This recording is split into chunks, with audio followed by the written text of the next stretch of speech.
Halo guys, jumpa lagi di channel Movie Time. Kali ini kita akan membahas alur cerita film komedi horor Indonesia yang berjudul Sekawan Limo. Film ini adalah sebuah film horor komedian yang disutradarai oleh Bayu Sekak yang juga rilis pada 4 Juli 2024.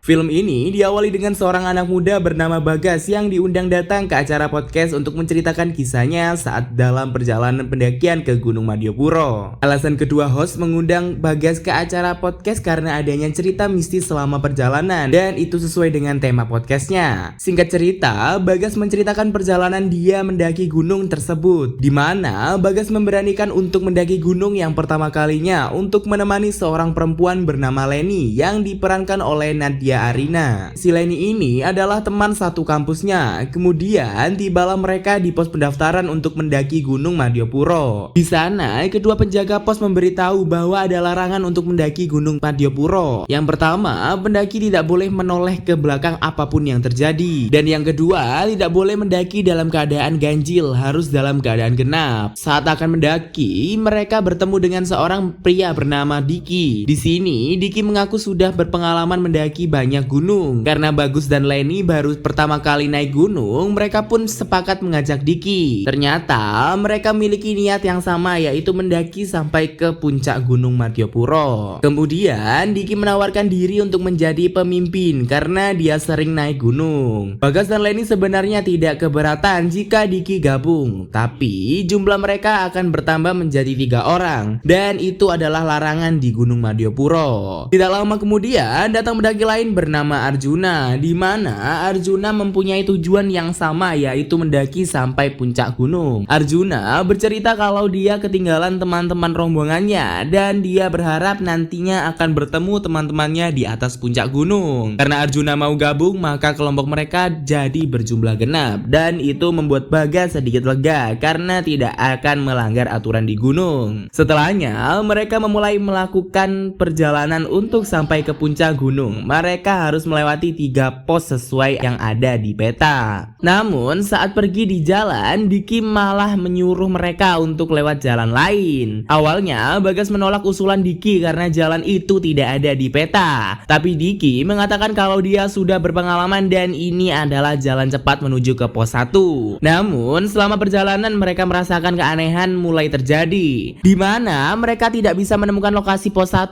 Padahal kalau menurut petunjuk di peta, jarak dari pos pendaftaran ke pos 1 hanya 1 jam perjalanan. Tapi mereka malah masuk ke dalam hutan semakin dalam tanpa arah. Karena hari sudah mulai gelap, mereka memutuskan mendirikan tenda untuk beristirahat. Di saat Bagas sedang mencari kayu bakar, Bagas melihat Leni jalan sendiri ke dalam hutan. Yang sebenarnya Bagas lihat barusan bukan Leni yang asli. Sementara Diki berteriak ketakutan karena melihat sosok yang sedang duduk di batu besar yang tidak jauh dari tenda mereka. Tapi ketika sosok itu menghilang, pada awalnya mereka mengira sosok itu adalah Dadamit penunggu hutan. Di sini Arjuna pun memberanikan diri untuk melihat secara langsung. Ternyata saat didekati, mereka melihat pria pingsan bernama Andrew. Mereka melihat kalau Andrew naik gunung hanya membawa gitar saja.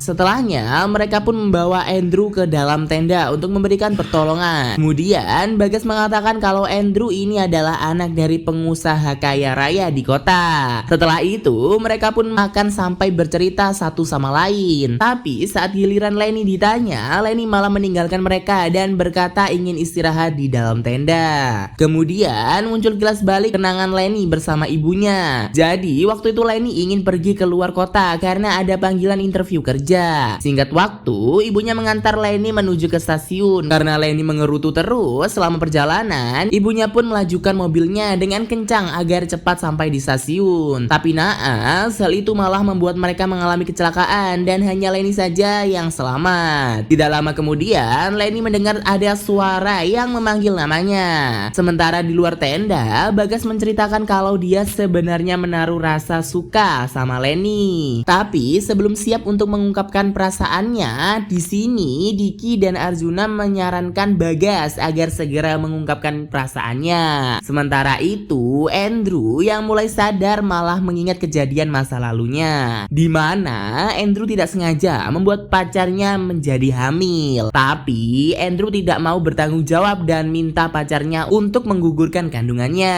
Setelah Andrew berteriak yang membuat Bagas dan Arjuna terkejut. Di sisi lain, Diki secara diam-diam melakukan ritual di sungai untuk mendapatkan batu jimat. Jadi inilah alasan kenapa Diki membawa mereka keluar dari jalur pendakian yang seharusnya, agar Diki bisa melakukan ritual di tempat itu. Tidak jauh dari sana ada sosok Dedemit yang meminta Diki untuk melunasi hutangnya. Karena sudah dapat batu jimatnya, Diki berniat untuk kabur meninggalkan mereka. Tapi hal itu malah ketahuan sama Arjuna yang tiba-tiba terbangun. Diki pun alibi kalau dia mana mungkin meninggalkan teman satu kelompoknya karena dia adalah pemimpin. Setelah istirahat di tenda, mereka mulai mengemasi barang-barang dan melanjutkan perjalanan di pagi hari. Tapi selama perjalanan mereka diganggu sama Dedemit di hutan. Bahkan Diki kembali bertemu dengan Dedemit yang ada di sungai. Singkat waktu, hari pun sudah siang. Mereka kembali istirahat sebelum melanjutkan perjalanan. Di sini Lenny kembali mempertanyakan arah sama Diki karena dari kemarin mereka belum sampai juga di puncak. Mendengar itu, Diki pun tidak menanggapi omongannya Lenny. Saat sedang kencing, Diki malah disergap sama Dedemit yang kemarin. Kemudian kita diperlihatkan masa lalunya Diki. Jadi Diki ini sudah kecanduan judi online. Hal itu malah membuatnya berhutang sama debt collector. Melihat debt collector menagih hutangnya, Diki pun kabur lewat pintu belakang. Tapi sayangnya debt collector itu malah kena musibah, terkena mesin gerinda hingga meninggoy. Hal itulah yang membuat Diki terus dikejar sama arwah debt collector. Tidak lama kemudian Bagas dan yang lainnya mendatangi Diki untuk mempertanyakan tanggung jawab sebagai pemimpin. Namun tidak jauh di sana Bagas melihat ada dua perempuan yang sedang turun gunung. Dengan ini mereka kembali ke jalur pendakian sesuai di peta. Sampainya di pos 2, mereka dipandangi aneh karena baru naik di hari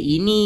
Setelah itu mereka pun istirahat untuk makan bakso sebentar. Tapi anehnya tukang bakso ini malah ketakutan saat melihat wajahnya Arjuna. Tukang bakso ini berkata kalau di antara mereka pasti melanggar aturan di gunung, makanya mereka sering diganggu. Singkat waktu, saat Bagas dan Andrew sedang mengisi air, datang dua remaja pendaki yang meminjam korek ke Bagas. Kedua remaja ini memberitahu Bagas jangan mendaki gunung sekarang karena di malam itu adalah malam satu suro, di mana mitosnya malam satu suro tidak boleh berpergian jauh. Sekejap Bagas merenungi perkataan dua orang itu, namun yang lainnya tidak mau mendengar dan tetap ingin melanjutkan pendakian ke puncak gunung. Di saat Bagas dan Lenny sedang berduaan, Lenny berkata kalau dia sedikit curiga dengan tingkah lakunya Diki. Lenny berpesan agar lebih waspada sama Diki. Tidak lama kemudian Lenny mendengar suara yang memanggil namanya yang hampir saja membuat Lenny jatuh ke jurang. Ditambah lagi Lenny melihat sosok yang sebenarnya adalah Arjuna yang lagi buang air. Saat sampai di danau, Lenny menjelaskan kepada Bagas untuk mengambil barang-barangnya yang ada di tasnya Diki untuk jaga-jaga kalau nanti terjadi sesuatu. Baru saja Bagas ingin berbicara dengan Diki, Bagas melihat sendiri kalau Diki sedang melakukan ritual. Sementara Andrew dan Arjuna bertanya kepada pendaki lain soal keberadaan temannya Arjuna,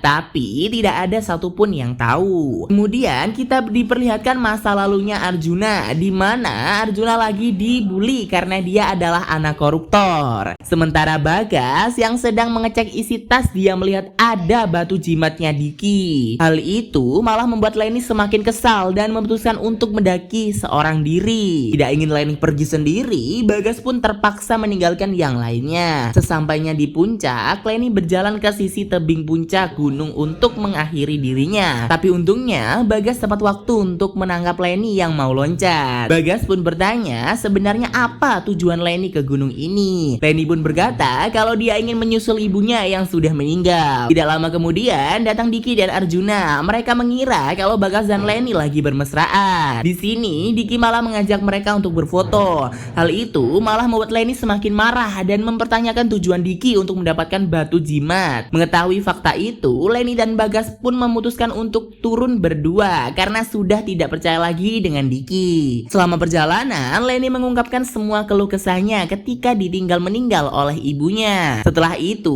mereka berdua saling bercerita, di mana Bagas bercerita saat dulu datang ke panti asuhan, di sanalah Bagas mulai mengenal Leni yang ternyata satu kampus dengannya. Karena cerita itu, kedekatan Leni dan Bagas pun mulai terjalin hubungan. Di lain sisi, Diki dan yang lain mulai turun gunung karena hari sudah sore. Tapi secara tiba-tiba, Andrew malah disergap sama Kunti. Begitu juga dengan Diki yang pingsan melihat arwah debt collector. Tapi Arjuna tidak mengetahui hal itu dan terus berjalan sendiri. Antara Bagas dan Leni yang mau turun gunung dikagetkan dengan kemunculan Poci yang malah bikin Leni menjadi lari ketakutan. Di lain sisi, Arjuna malah bertemu dengan sosok genderuwo di perjalanan. Terlihat semua orang mulai diganggu sama demit di hutan. Tapi anehnya hanya Bagas saja yang tidak diganggu dari awal perjalanan. Sebelum berangkat, ibunya Bagas berpesan kalau hari keberangkatan mendekati malam 1 suro. Sementara itu, mereka mulai mendirikan tenda untuk beristirahat. Di sini, mereka mulai menceritakan pengalaman mereka sebelum yang diganggu sama demit di hutan itu. Terlihat, Diki juga menyesali telah mengambil batu jimat dan memilih untuk membuangnya. Tapi di saat yang lain sedang sibuk di tenda, Andrew diam-diam malah mungut batu jimat yang dibuang sama Diki. Setelahnya, Arjuna mengajak Bagas untuk menemaninya buang air di semak-semak karena ia takut sendirian. Keesokan harinya, mereka memulai turun gunung, tapi terjadi keganjilan di mana mereka terus berputar di tempat yang sama, yaitu di tempat Arjuna buang air semalam. Mau seberapa jauh mereka melangkah, mereka kembali ke tempat yang sama. Mau tidak mau,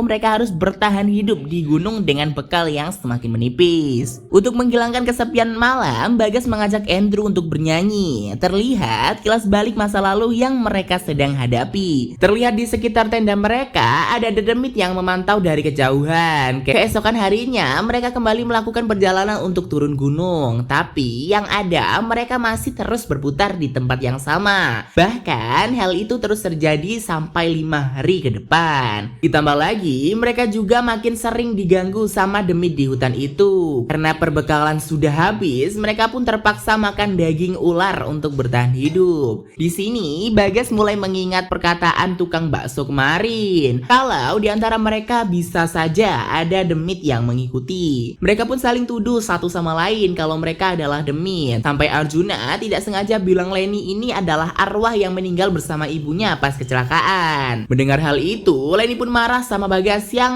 membicarakan masalah pribadinya. Tidak lama kemudian, Arjuna mulai kesurupan yang membuat semuanya ketakutan. Ditambah lagi, masing-masing dari mereka malah diganggu sama demitnya masing-masing. Hal itu malah membuat semuanya berpencar ketakutan. Bagas mulai memahami makna dari pantangan tidak boleh melihat ke belakang, yang ternyata memiliki makna adalah tidak boleh terus meratapi masa lalu yang kelam, harus bisa bangkit menerimanya. Jadi semua demit yang mengganggu adalah bentuk dari penyesalan masa lalu yang belum selesai mereka hadapi. Bagas pun meminta Leni untuk berani melihat ke belakang kalau mau lepas dari Pocica yang mengikutinya. Leni pun berani melihat Poci itu dan seketika Poci itu berubah menjadi sosok ibunya. Di sini ibunya berpesan agar Leni mau mengikhlaskan kepergiannya. Dengan ini arwah ibunya pun bisa pergi dengan tenang. Setelah itu Bagas dan Leni mulai memberitahu yang lain untuk berani menghadap ke belakang dan menerima masa lalu mereka. Dimulai dari Andrew yang mau tanggung jawab atas kehamilan pacarnya. Jadi Andrew kabur dari tanggung jawabnya karena ayahnya tidak merestui hubungan Andrew dan pacarnya. Selanjutnya giliran Diki yang bertemu dengan arwah debt collector. Di sini Diki berjanji akan melunasi semua hutangnya dan memberikan santunan bagi keluarga debt collector. Sementara Arjuna masih terus dikejar sama sosok genderuwo. Jadi sosok itu terus mengejar Arjuna karena ingin menjadi temannya Arjuna. Kemudian muncul gelas balik saat Arjuna naik gunung bersama teman kampusnya. Jadi mereka hanya memanfaatkan Arjuna karena Arjuna adalah anak koruptor yang banyak duit. Saat Arjuna lagi buang air kecil, mereka meninggalkan Arjuna sendiri karena kehilangan keseimbangan. Arjuna pun jatuh ke jurang. Sejak saat itulah Arjuna masuk dalam daftar orang hilang. Mengetahui fakta itu, Arjuna pun lari sambil menangis karena baru mengetahui fakta kalau dia sebenarnya sudah meninggal. Tanpa sadar, Arjuna lari menuju jasadnya yang tergeletak di sana. Lihat itu, Bagas dan lainnya berkata kalau mereka ini adalah temannya Arjuna. Mereka pun akan turun dan memanggil tim SAR untuk mengevakuasi Arjuna.